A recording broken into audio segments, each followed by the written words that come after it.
Well, evening, everyone. Lovely to see you.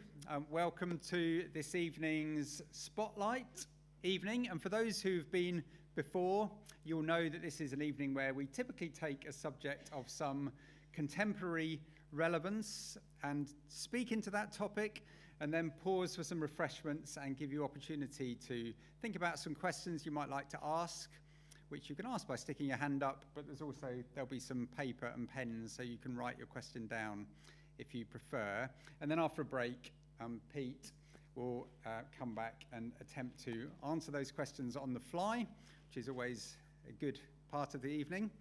See how quickly he can think on his feet for some of the questions you throw at him. So it won't be like a normal service. I'm just going to pray in a moment and then hand over to Pete, but there won't be any singing as there would normally be in an evening service. And tonight's topic is going to be modern slavery and human trafficking. So Pete, who's from CARE, as those of you who are here this morning will know, will spend about half an hour, 40 minutes maybe speaking to that subject. 1 hour, 1 hour and a half. I was going for about 50 was what I was 50 minutes, okay, yeah, great. Right. So 50 minutes and then we'll pause for questions and then we'll tackle those. So let me pray and then I'm going to hand over to Pete. Heavenly Father, we're saddened that this is a topic that we need to spend time even thinking about. This topic of human trafficking and modern slavery, we're sorrowful, Lord, that in the 21st century, this is a topic that is still relevant to us. But it is. We recognise that we live in a world which is fallen, and these evils are very much alive and with us. And Lord, we want to be people that can grow in our understanding as to how we as Christians and we as a church should respond to these things. So we pray, Lord, that this evening will be a really helpful time where we come to terms with the realities of life, even in the country we live, and we can think about ways in which we can respond. And we pray that you'll help Pete as he speaks to us, and that you will inform us biblically on this topic. And we pray this in Jesus' name. Amen. Just also to say that for those who are watching on the live stream, we're going to stream Pete's talk, and then we're going to end the live stream there, so that you won't get the questions on the live stream, but you will get the whole of the presentation. Pete, thank you. Great, thank you, Richard. Evening, everybody. So, there we go. I wonder what you think of when I mention modern slavery. You know, maybe when you talk about slavery, your mind goes to kind of biblical stories like Joseph sold into slavery by his brothers, working in Potiphar's household, or maybe it's a bit more modern than that. It's the horrors of the Atlantic slave trade, slaves enduring horrific conditions, extreme overcrowding, hundreds shackled together in cramped quarters below deck. And those are the images that slavery conjures to mind when you think of ages past. But as Richard has already said, sadly, we need to talk about modern slavery as well. It's a crime that is hidden, but it's a crime that happens across the world and in every community. And so tonight we're going to talk about what that looks like in the UK, what CARE are doing about it, and what you can do about it. So I'll start with a story of Annalisa, a Filipino woman. She got a job as a household maid for a family with 8 children working in Qatar. It's when the family came to the UK that things got particularly dark. As she arrived on British soil, her employer took her passport from her. They took her to the house where she would work as a domestic maid, and they made her work from 5 a.m. until 1 a.m. every day. That's 20 hours a day, working 4 hours to sleep. But even that was sleeping on the floor of the nursery, so she would be woken up by the children she cared for. She wasn't given food, so she had to scavenge and steal food from within the household, and she was paid less than £1 an hour. She was beaten and abused. She had no passport. She had no way of proving who she was. She did not know any of her rights. She did not know how to get help, and so she stayed out of fear. So often with modern slavery, it's not chains that bind someone, but fear or control or abuse or threats. Eventually, she happened to meet another family who helped her to escape, but just so she could work for them instead. Now the conditions were slightly better. Crucially, they allowed her to go to church. And it was through attending a local Filipino church that she came across an organization that worked with victims of modern slavery. Amazingly, there were lots of people in that church working for that organization.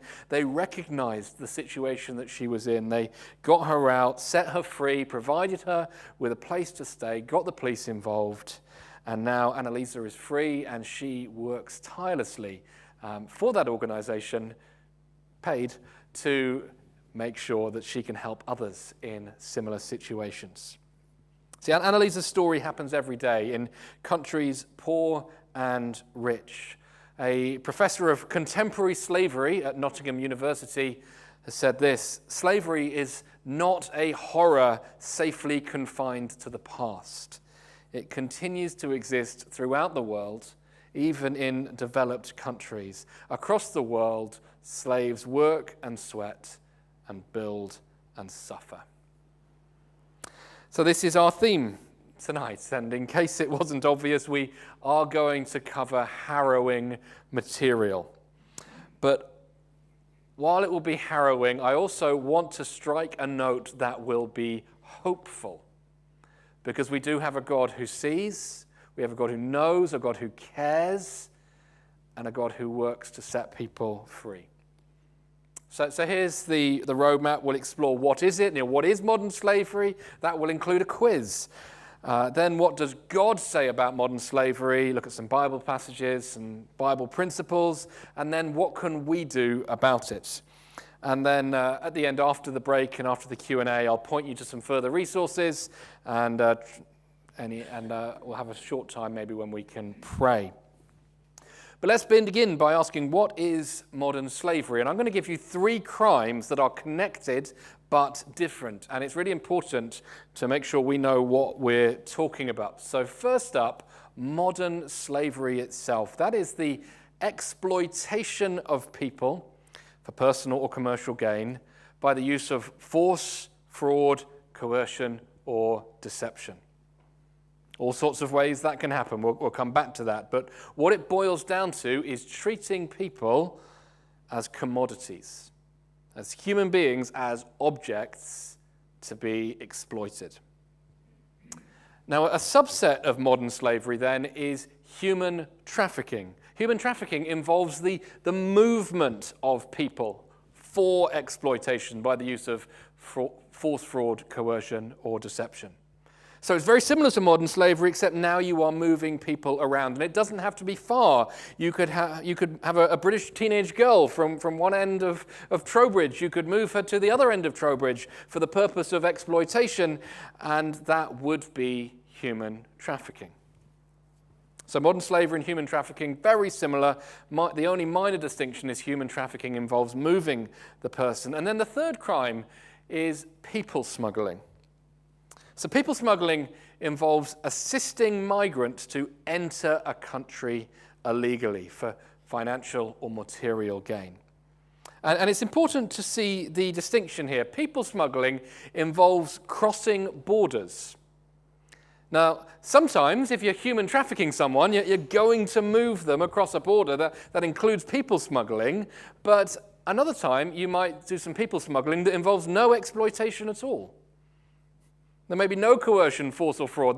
They pay you some money. They want you to take them across the border. You do it.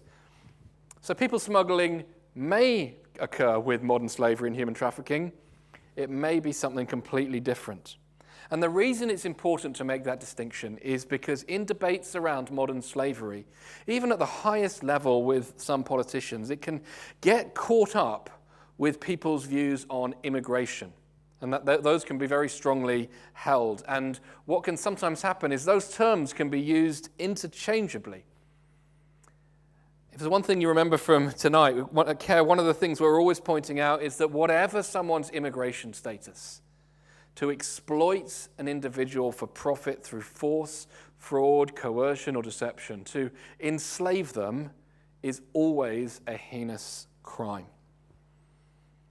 So tonight we're going to focus on the human trafficking and modern slavery slide, whether or not it involves crossing a border. But before we do that, we'll just try and get a scale of the problem. We'll have this short quiz, 7 questions, and we're just going to do it by a show of hands, ABC, each time, and the winner can get a sense of satisfaction for themselves. So what we'll do, I'll just read out the answers, and then you can read out the questions, and you can put up a hand for A, B, or C. So question 1, how much does the modern slavery industry make per year? Is it 1.2 billion, 12 billion, or 120 billion pounds? So anyone for A? Anyone for B? Anyone for C? So most of you are correct.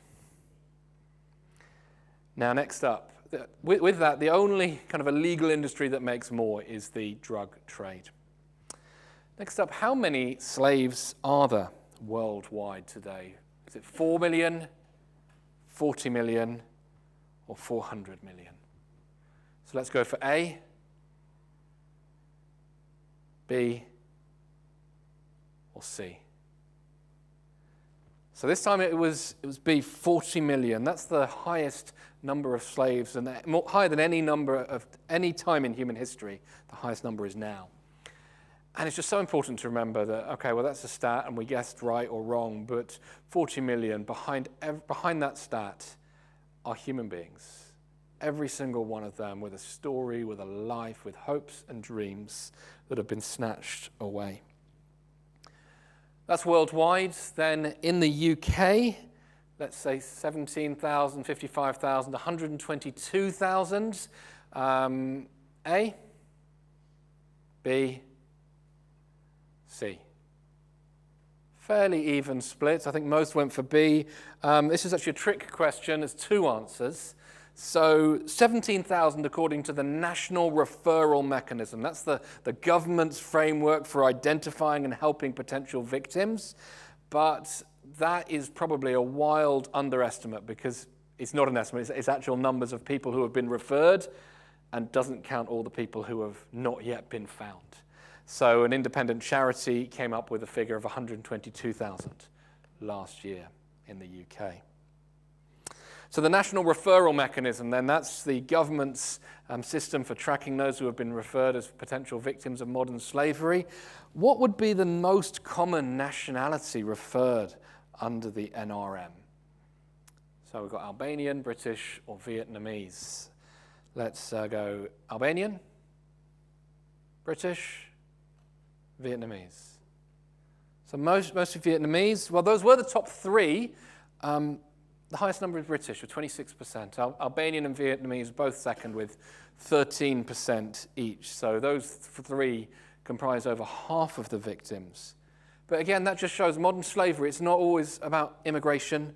It's about exploitation, and that can happen to people from any nation. Next one, are there more men or women referred to the NRM? Is it more men or women, or about the same? So A, B, C. Yeah, this one surprised me as well. I think only a couple of people put their hands up, but A, it's men. Although 73% of the people referred are men, although for victims of sex exploitation, it's about 99% women. Almost there. Question 6. What percent of those crossing the channel in small boats claim to be victims of modern slavery? So should we go A, 4%, B, 9%, C, 18%? Roughly even there. The answer's in the middle. 9% of people crossing the channel claim to be victims of modern slavery, and almost all of them, 4/5 of them, were confirmed by the government. Yes, we do agree, you do seem to be such victims. And lastly, last question, how many convictions under the Modern Slavery Act were there in 2021? So we can go for 33, 233, or 433. A, B or C? Yeah, depressingly, most of you were right. Just 33 convictions. That confirms this is seen as a low-risk, high-reward crime for those who want to get involved in it. I hope that's helpful just for kind of getting an idea of the scale of the problem. But what we'll do now is we'll zoom in a little bit and think about we're talking modern slavery, exploitation, what does that look like in practice on the ground? So there's a few different forms of it. One is debt bondage.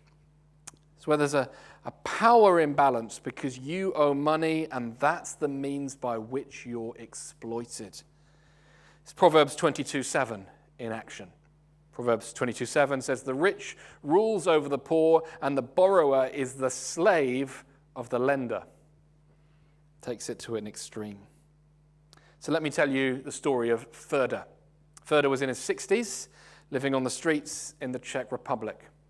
He had no income, he lost touch with his children, struggling with depression, and someone came and befriended him on the streets and offered him somewhere to live and offered him a job in the UK.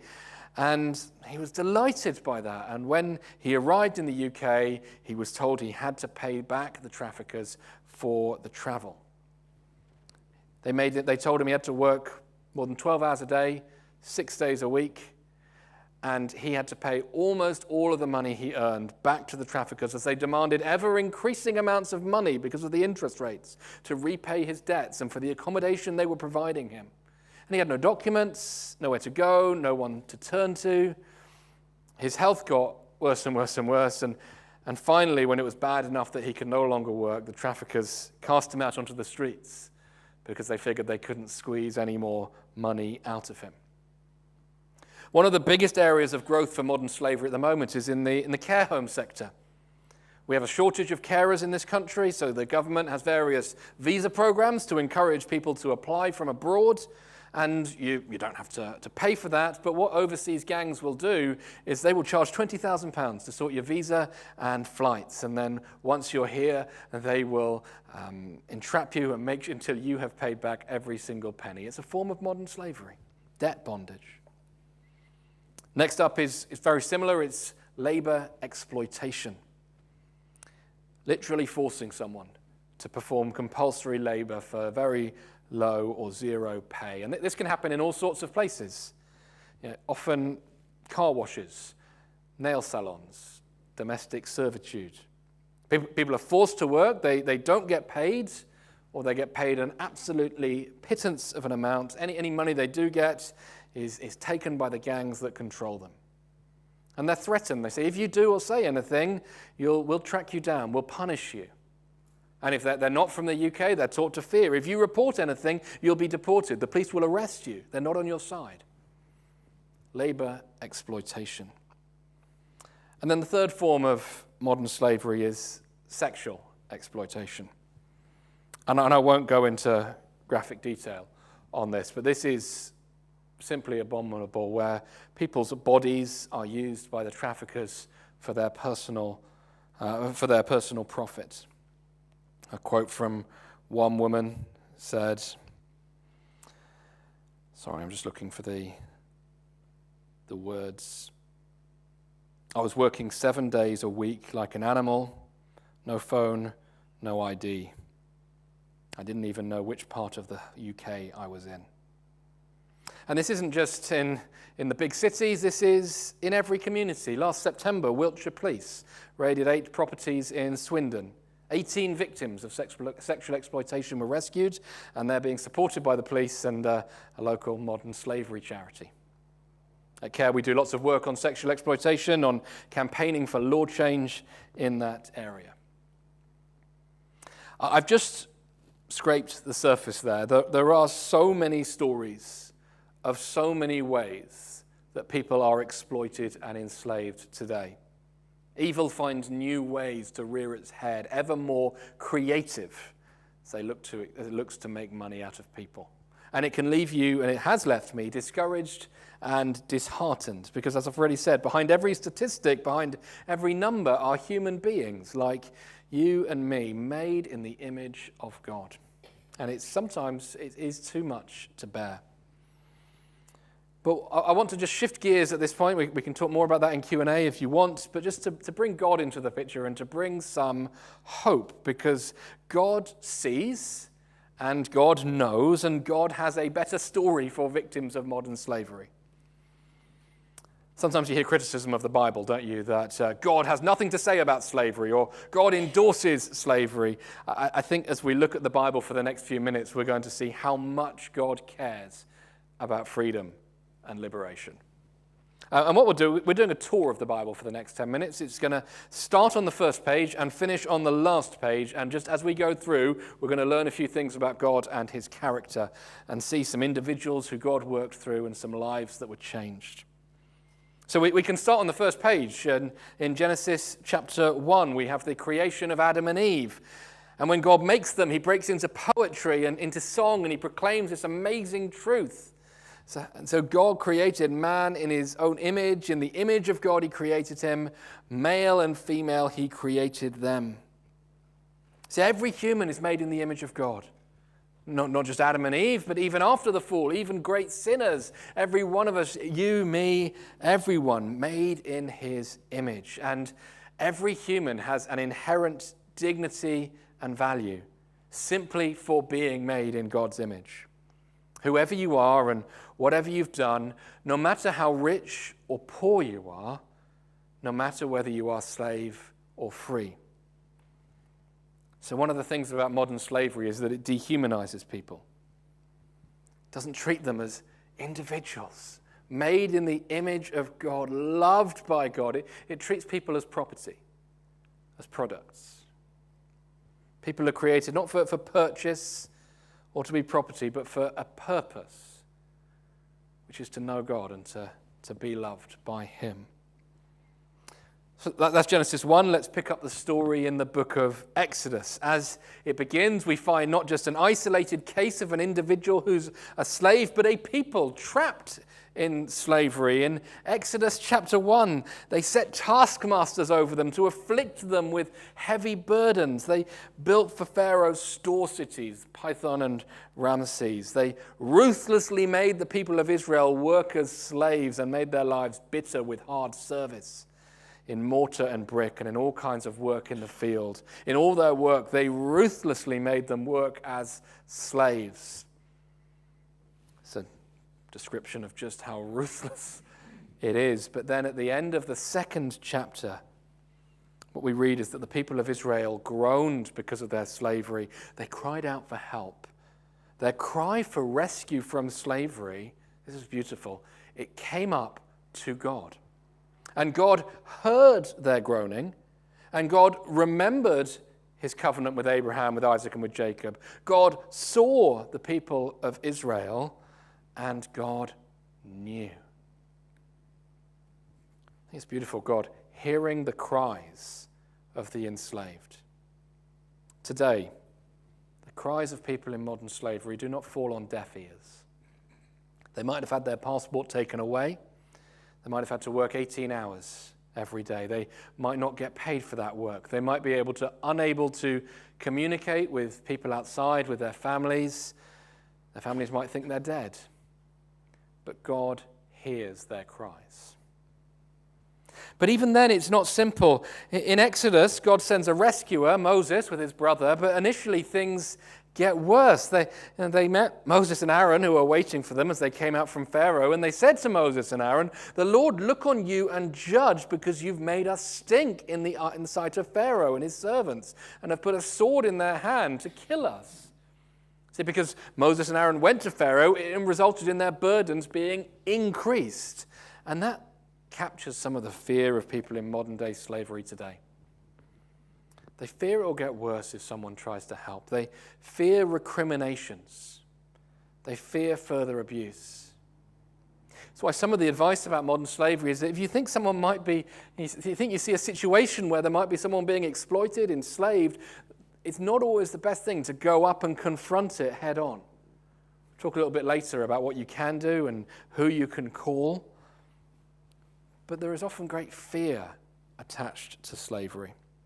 But then the story, of course, continues. God liberates his people. And just one more character to mention from Exodus, Pharaoh's daughter. She's pretty amazing, a woman with great privilege, born into a powerful family, but who heard the cry of a slave, or a baby boy of the enslaved people, floating on the river, and she chose not to turn a blind eye. Under God's sovereignty then, her action set off a chain reaction that led to the freeing of the people. Let's jump ahead to Psalms next. There's a long list of Psalms that speak into modern slavery, but we're just going to look at Psalm 10. Begins, "Why, O Lord, do you stand far away? Why do you hide yourself in times of trouble?" Captures the frustration that God does not seem to do more to intervene and end this scourge of modern slavery. And the whole psalm seems to speak into modern slavery. But listen to this, particularly describing the enslaver. It says, he sits in ambush in the villages, in hiding places. He murders the innocent.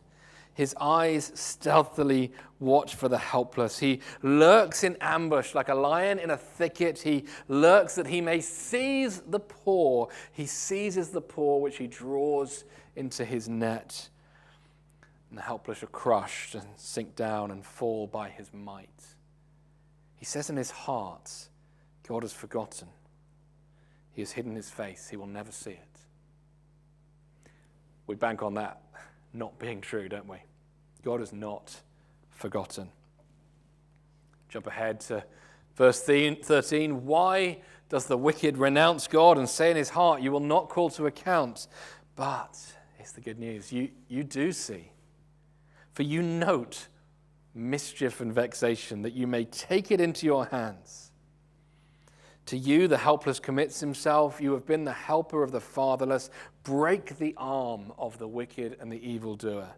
Call his wickedness to account till you find none. Sometimes Christians struggle with these imprecatory psalms, they're called. Psalms that call for judgment and violence. I tell you what, the more time I spend thinking about modern slavery, the less I struggle with it. Psalm finishes, the Lord is king forever. The nations perish from his land. O Lord, you hear the desire of the afflicted. You will strengthen their heart. You will incline your ear to do justice to the fatherless and the oppressed, so that the man who is of the earth may strike terror no more. It's a reminder that God will act on modern slavery. We long he would do it faster. We don't understand his timescales, but the time comes when God arises, takes action, and when he does, woe to those who are oppressing and enslaving those who are made in his image. Briefly, two more Old Testament verses. We've got Isaiah 58, God rebuking people for their false displays of religiosity and saying, this is what I want to see instead. Is not this the fast that I choose? To loose the bonds of wickedness, to undo the straps of the yoke, to let the oppressed go free, and to break every yoke. God's people, I want to see you engage with breaking the chains. And finally, in the Old Testament, remember this is our tour from beginning to end of the Bible, Proverbs 31. I believe I preached on this passage when I was here last year. Open your mouth for the mute, for the rights of all who are destitute. Open your mouth, judge righteously, defend the rights of the poor and needy. So those in modern slavery are often those with no voice. Sometimes that's because they don't speak the same language as anyone around them, or maybe it's because of fear that they're afraid to use their voice. But God doesn't put it on the voiceless to find their own voice, but for us to speak up, to open our mouths for them. God cares about the slave, and he shows that by calling on those who are not slaves to use their voices. Jump ahead to Jesus. We mentioned this verse briefly this morning in Nazareth when he talks about proclaiming liberty to the captives, set at liberty those who are oppressed. Jesus so often talks about bringing freedom. He didn't abolish slavery right away. In fact, he gets criticism for that, but I think he did something far more powerful. He sowed the seeds that would undermine slavery, not just once at that time in history, but undermine it throughout history, so that whenever slavery reared its ugly head again, it would be overcome by the church. And how did Jesus undermine it? By affirming the brotherhood and sisterhood of all people. By building a kingdom where you love your neighbor as yourself. A kingdom that would spread across the whole world. When you love your neighbor, you can't enslave them. By dying on the cross, he affirmed the equality of all people. There is neither slave nor free. And in the rest of the New Testament, we see that start to play out. Acts 16, Paul and Silas set a slave girl free. 1 Timothy 1, Paul writes to Timothy, he lists enslaving people as a sin. The book of Philemon is a story of a slave named Onesimus who ran from his master, yet comes to faith and returns to Philemon one day, not as a slave, but as a brother. I love verse 3 of the Christmas song, O Holy Night. Truly, he taught us to love one another. His law is love and his gospel is peace. Chains shall he break, for the slave is our brother, and in his name all oppression shall cease. Now, the church has many blemishes in its history, but it is also the church throughout the ages that has led the way in fighting slavery, from the first centuries all the way to Wilberforce, all the way to today. And just to finish this Bible tour, let's see what God says about modern slavery with a couple of verses from Revelation. Chapter 18 is about the fall of Babylon, the end of Babylon's economic oppression. And it says, the merchants of the earth weep and mourn for her, since no one buys their cargo anymore. Cargo of gold, silver, jewels, pearls, fine linen, purple cloth, and I'll skip ahead a little bit towards the end, and incense and myrrh, frankincense, wine, oil, fine flour, wheat, cattle and sheep, horses and chariots, and slaves. That is human souls. The final judgment against systems of exploitations, the final judgment against those who enslave, including the reminder again that every slave is a human soul. And then on the final page of the Bible, slavery will be no more. He will wipe away every tear from their eyes. Death shall be no more, neither shall be mourning, nor crying, nor pain anymore, for the former things have passed away. So that's the Bible story, start to finish, and it is a story of people being liberated. Individuals, sometimes whole nations, sometimes one at a time, and that's still being played out today as people are being set free and finding hope. So yes, modern slavery is bleak, and it's happening all over the world and here in our communities, but God sees, God knows, and God has shown again and again that he acts. So that's where we're going so far. We've kind of looked at what is it? What does God say about it? In this third section, I want to think what we can do about it. It's really easy to feel overwhelmed when you start exploring the reality of modern slavery, of people who are trapped in fear, whether that is working their 18-hour days or being locked in a room waiting for men to come and do their business with them again and again, unable to contact their families or anything else. It's easy just to be overwhelmed by the scale and horror of it, but there is so much good that is happening. Modern slavery is a really complex crime. It's hard to fight, and you need people approaching it from every angle. So what you need is charities on the ground supporting victims of modern slavery. A small charity near my home in Surrey called Their Voice, doing an incredible work. Victims arrive at safe houses and they've got nothing except the clothes on their back. Their Voice is there to provide clothing, provide care packages, toiletries, counselling, all sorts of things. It's just a small charity in one part of the country. But there are much larger charities. There are national charities and international charities. I'm really impressed by the work of International Justice Mission. They work across the world with law enforcement, rescuing victims of modern slavery, helping to bring the perpetrators to justice. Modern slavery needs to be fought at every level, both at the bottom level, but also at the top. It's at the government level that the slave trade was abolished in 1807. It was the government that passed laws banning slavery itself in 1833. Before then, you didn't need to have this hidden crime of slavery. Slavery was legal. Now we have modern slavery hidden behind closed doors. It's because it is illegal. To tackle modern slavery, therefore, you need modern laws. And this is the level that CARE engages at.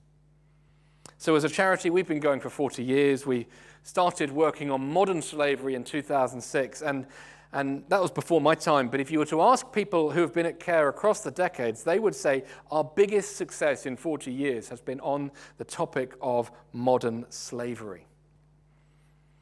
It's back in 2012, there was a chance conversation that led to amazing things. Makes me think of the book of Esther, where minor coincidences change the course of history. There's a member of the House of Lords and of the Northern Ireland Assembly called Lord Morrow, and he just kind of said in a throwaway remark to a member of staff at CARE, well, when are we going to do something about modern slavery? And we took that question seriously. We said, well, Lord Morrow, you could introduce a bill to deal with human trafficking, a new bill for modern slavery. We'll write it for you. We'll advise you on it. We'll help you take it through the Northern Ireland Assembly. So that process took about 3 years. The Human Trafficking and Exploitation Act became law in 2015. It was literally written in CARE's offices by CARE staff. I'll tell you what we achieved in a minute, but here's what's exciting. That then became the template for modern slavery bills elsewhere. Parts of it were copied word for word for a modern slavery bill in Scotland, and then for a modern slavery bill in Westminster that covered England and Wales. Republic of Ireland then did the same, and you even have politicians from Lithuania phoning up Lord Morrow and saying, we want your advice on modern slavery. Laws can seem really distant and far off, but they actually make a difference. And this is some of what this Modern Slavery Act 2015 did. It introduces harsher penalties for trafficking, including up to life imprisonment. It redefined slavery and exploitation with better definitions that covered the way it happens in the modern world. It provides support and protection for victims. You see, when the police bust into that home in Swindon where those women were being sexually exploited, that's not the end of the story for them. They then need a pathway to recovery. They need support. Otherwise, they won't get healing and they won't have anything around them. And in fact, there's a good chance they'll fall back into some form of exploitation. So that the Act says there should be access to support services, legal assistance, anonymity in court proceedings, so on. There's the appointment of an independent anti-slavery commissioner who oversees everything to do with modern slavery, holds the government to account. The laws we pass do make a difference. And I think it's a great Christian witness that this happened. Just as generations ago, it was Christians who led the fight against slavery. I mean, many others were involved in this, but it was a Christian politician who championed this legislation. It was a Christian charity advising, supporting, writing the legislation, and then Christians throughout the UK praying and writing letters and emails and supporting the work financially. And through that, change came. Reminds me of a Don Carson quote. It can be easy to get discouraged, especially when you've got a robust doctrine of sin and the fall, but what are we actually going to change? But Carson says this. He says, sometimes a disease can be knocked out. Sometimes sex traffic can be considerably reduced. Sometimes slavery can be abolished in a region. Sometimes more equitable laws can foster justice and reduce compassion. And these and countless other ways, cultural change is possible. That's the wrong slide. There you go. Sorry. Change is possible. So according to the Walk Free Global Slavery Index, it ranks every country in the world according to 141 different categories to see how well they're doing at fighting modern slavery at government level. At the moment, of all the countries in the world, top of the pile is the UK. And that's something, by God's grace, to be proud of. That's the good. There's so much more to be done. And in the last 5 years, we've taken more steps back than forward. That was all 2015. Modern slavery since has gone off the political agenda. The independent anti-slavery commissioner, that job was vacant for 18 months, and when they finally got round to appointing someone, the budget was slashed. It's taking longer and longer for people to get the support they need. On average, it's 58 days before an individual gets any formal support from the government. That's a long time when you have no housing, no money, nothing. The law in England is still a little bit limited on victim support. In Northern Ireland, they guaranteed 12 months support. In England, that was watered down just to 30 days support. So to quote Jenny, who was on the slide earlier, Jenny, a sex trafficking victim who has been rescued, said, "I'm learning how to live normally. One of the biggest challenges has been believing that I deserve a happy future. 18 months on from my escape, it's slowly getting easier. I now wake up feeling free, and I appreciate that more than anyone can imagine." But that's after 18 months. The law in England at the moment, they're only guaranteed 30 days support. You don't get to that place in 30 days. On top of that, with a lot of the politics around migration in the last 3 or 4 years and the Rwanda bill, many of the modern slavery protections were watered down. And that's why we started by saying it's not primarily about immigration. And when politicians get the two confused, modern slavery victims get forgotten. Genuine victims of modern slavery are less likely to come forward when the protections they need are removed. We've got a new government now. We're monitoring their actions and their words to make sure that modern slavery is a priority for them. See, there's so much to be done, but it's a fight that doesn't seem to end. And yes, the last few years have seen more steps backwards than forwards after the highs of 2015. So much done, so much more to be done. But what about you? What about the everyday decisions that you might make? Well, I've got 4 things you can do. Number 1, it's so important that you pray. You know that. Pray as a church, pray as individuals. Ask God to give you a heart for the imprisoned, for those who are in slavery. Ask God to show you what you can do. Number 2, and this is massive, be alert. Spot the signs of modern slavery. This is something we can all do. You can Google signs of modern slavery. You'll get a comprehensive list, but here are some of them. If you see someone who works excessively long and or unusual hours with no breaks, who is transported to and from work, who is fearful, anxious, nervous, avoiding eye contact, seems to have poor physical health, maybe malnourishment, has no personal possessions, who's not allowed to speak for themselves, they seem maybe to be disorientated, have no real sense of time or place or where they are or when they are. They can all be signs that someone might be in a situation where they're being exploited or controlled. Tell you a story about someone who worked for Care. She walked past the same nail salon each day, and she used to look in, and the staff just always looked away whenever she looked in the front door, and she just got this feeling that something was a little bit off. She could have ignored that feeling and just gone on with her day, but she phoned the modern slavery hotline. And that was it. That's all she needed to do. She just gave the details of it, and they said, okay, well, we'll look into it. They investigated, and it turns out that in that nail salon, yes, there were victims of modern slavery who had been trafficked to this country and were being forced to work. In those situations, it's really easy to dismiss it, to think, oh, maybe I'm overthinking it. But it can change someone's life if you just flag up a report. You could think maybe, oh, okay, that's fine in the big cities, but we're in a rural community here. Rural areas can offer attractive prospects to potential criminal exploiters. Seasonal industries with high demand for short-term seasonal labor. Remote locations where criminal operations can be hidden away from the public eye. You know, it's hard to monitor large and sparsely populated areas. The Police and Crime Commissioner for Wiltshire said recently, the reality is the police cannot tackle this alone.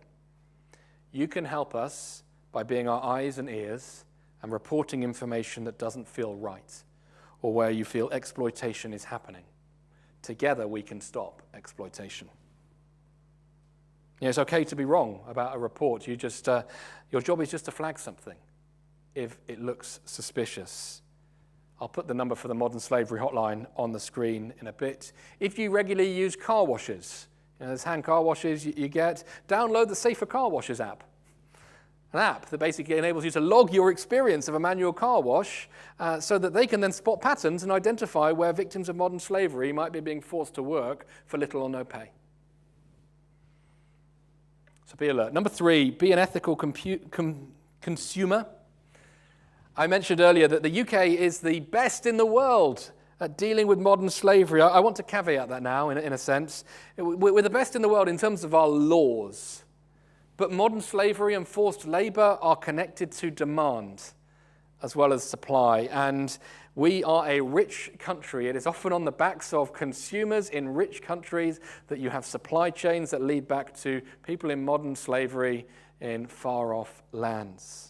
And in our global society, modern-day supply chains are incredibly complex with so many layers, it can be really difficult to know if the clothing I'm wearing or the coffee I'm drinking or the electronics I'm using have been produced with forced labor. It is really difficult, and it is really frustrating because so much is so opaque, and sometimes the research you need to do feels like a full-time job. But I think what we need to do is say, look, where I can, I am going to choose to get products ethically. There are companies out there who are specifically working against modern slavery. You can order from them manumit coffee. Manumit literally means, it comes from the word manumission. It literally means to set free from slavery. Their coffee is roasted by men and women who have suffered exploitation but are now rebuilding their lives. If you have a coffee in 10 minutes' time, you will be drinking coffee roasted by those who have been set free from modern slavery. But maybe if there's a store you use regularly, Google them. Look at their modern slavery policy. Any clothing manufacturer that has over £36 million of turnover in a year has to publish a statement on what they're doing to tackle modern slavery. Have a look at it. It's going to be impossible to get everything right on our consuming choices, but we can at least try. And number 4, very simply, be politically engaged. Christians historically are really good at writing to their MPs on issues surrounding sex and death. Moral issues, assisted suicide, abortion, gay marriage, whatever. And those are important issues that Christians hold strong views on, but we've just seen God holds strong views on slavery and exploitation as well. So one really practical thing you can do is write to your local MP to say, this is really important to me. Maybe can you raise a question in Parliament? Came across Proverbs 22, verse 11 this week. He who loves purity of heart and whose speech is gracious will have the king for a friend.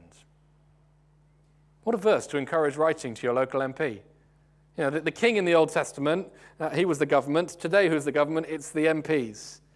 He whose speech is gracious will have the MP as a friend. I've got a new MP where I am. We've just switched from Conservative to Lib Dem for the first time in our constituents' history.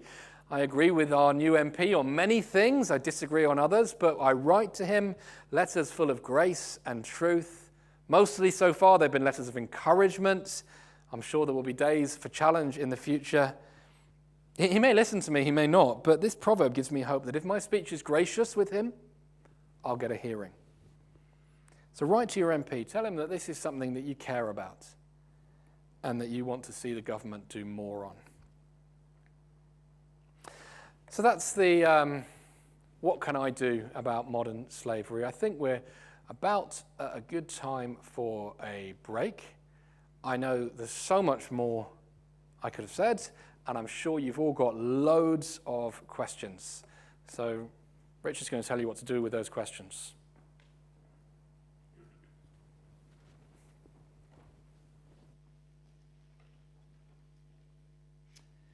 Thanks very much, Pete. That was really helpful. There's a lot to think about, isn't there? There's a lot to think through.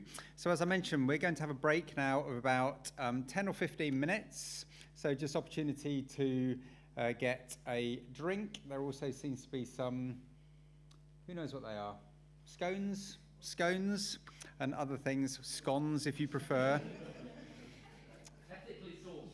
So have a break, and as Pete mentioned, the coffee has been provided by Manibit. They're based in South Wales, and you might be thinking, well, how can I get hold of that? You can order it online. You can also get it on monthly subscription. That's what we do. So you can just decide how much you want, and they'll just send you that amount every month. They can send it ready ground, decaf, caffeinated, whole bean. And you are obviously paying a bit more than you would pay if you buy it in the supermarket, but you are supporting a very worthwhile charity while you enjoy your coffee. But even if you don't want to do that, have a go. There's a couple of different types there. They are both caffeinated, I'm afraid. So if you can't drink caffeinated at this time of the evening, you'll have to make an instant decaf. But the filter coffee is caffeinated. So have a break, and then we'll come back together about 10 or 15 minutes, and you can either ask a question just by raising your hand, or if you prefer, then just come and grab a bit of paper, write down your question, and pass it to me or Pete, and then we'll go through some of those questions after a break. Thanks very much. Off you go. And we'll stop the live stream now as well. Thanks, Catherine.